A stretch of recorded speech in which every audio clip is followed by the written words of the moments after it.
দুষ্কৃতকারীরা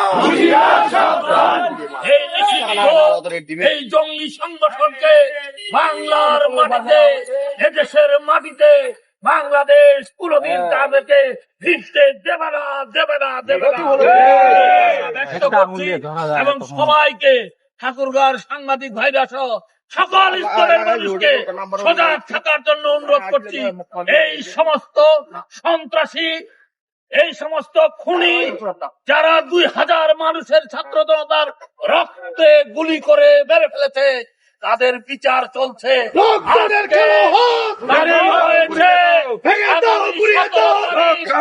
আমাদের মানবাধিকার যে ট্রাইব্যুনালের রায় হবে সেদিন আমরা দাবি করছি শেখ হাসিনা সহ যারা সেদিন হত্যাকারী এদের জন্য মৃত্যুদণ্ড দেওয়া হয়।